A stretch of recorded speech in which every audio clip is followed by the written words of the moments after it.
Hi everybody, I'm Steve McGlennon. I'm the Chief Executive at Hybrid. I'm going to introduce you to Airlander, which is the largest aircraft in the world.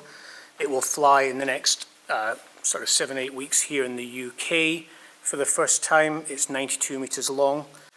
It's very efficient and very green.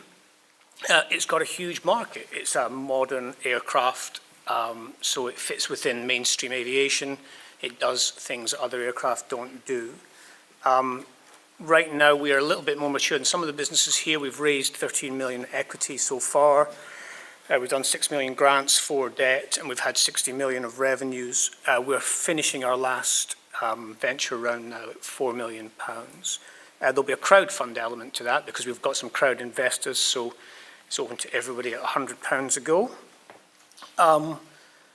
So we founded the company 9 years ago.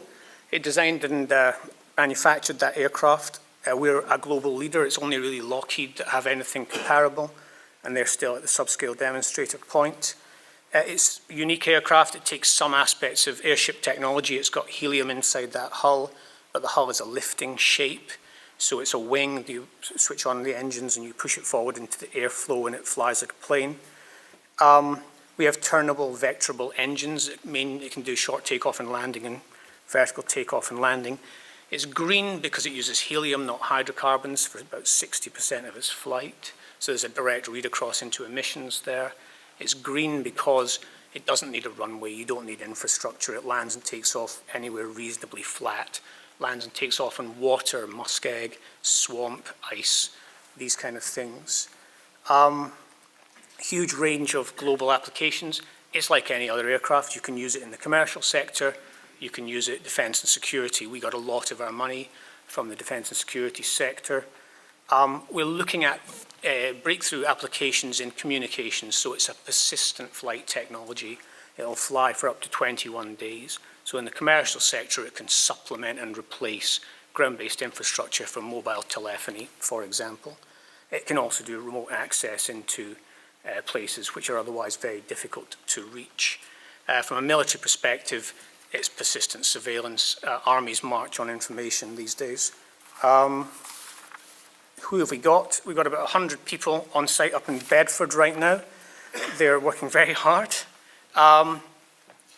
We've got a very experienced board. You don't raise that sort of money without it. We've got extremely supportive chairman, who's also our principal investor, and about another sort of 50 high net worth individuals, some family offices, some international investors as well.